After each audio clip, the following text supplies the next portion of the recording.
झापामा स्थानीय स्तरमै निर्मित would art machine युवाहरूको सृजनात्मकताको अनुपम उदाहरण।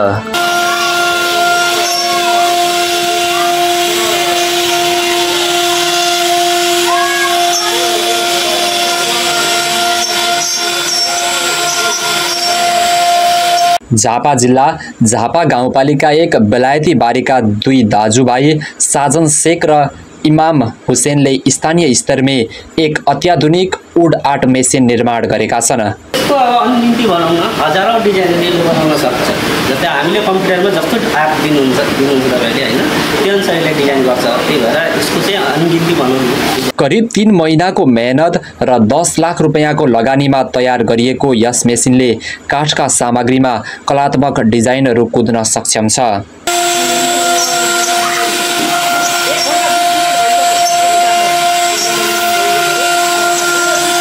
उक्त मेसिनको विशेषता भनेको कम्प्युटरमा तयार पारिएको जस्तो डिजाइन काठमा सठिक रूपले उतार्न सक्नु हो।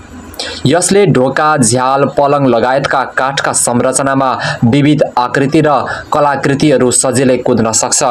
कम्प्युटरबाट डिजाइन इनपुट गरिदिएपछि मेसिनले त्यसलाई सिधा काठहरूमा रूपान्तरण गर्छ, जसले समय, श्रम र लागत सबैमा बचत गर्दछ।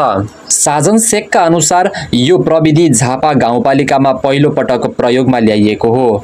बजारमा यस्ता मेसिनको अभाव रहेको अवस्थामा उनीहरूले स्वदेशमै तयार पारेको यो मेसिनले आयात प्रतिस्थापनमा समेत योगदान पुर्याउने विश्वास गरिएको छ। हामीले 3 महिना बनाउन थालेको यो मेसिन अहिले चाहिँ पुरै कम्प्लिट भयो। 3 महिना लाग्यो बनाउन। यसमा सामग्रीहरू भनेको यसमा राखेको सामग्री जुन छ तपाईको यो रेलहरू भन्छ, यो रेलहरू भनेको इन्डियाबाट ल्याएको। यसमा मोटरहरू छ, त्यो चाहिँ इन्डियाबाट ल्याएको।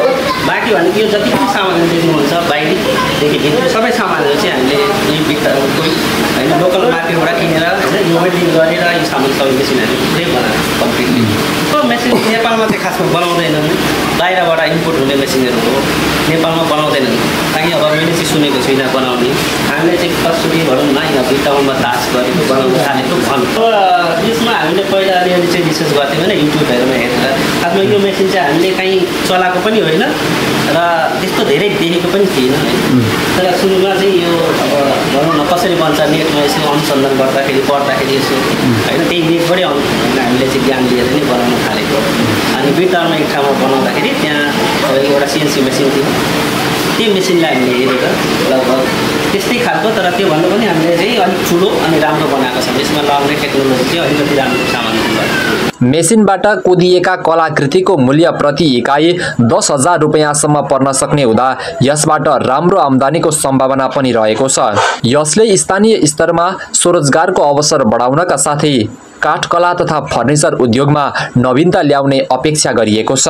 स्थानीय प्रवर्धन र सिपको उत्कृष्ट नमुना बनेको यो प्रयासले प्रविधिमा आधारित स्वरोजगार र उद्यमशीलताको नयाँ ढोका खोलिदिएको छ। यदि यस्ता सृजनशील युवाहरूलाई आवश्यक प्रविधि, प्रशिक्षण र लगानीको पहुँच प्रदान गरियो भने देशकै काठकला उद्योगमा झापाले अग्रणी भूमिका निर्वाह गर्न सक्छ।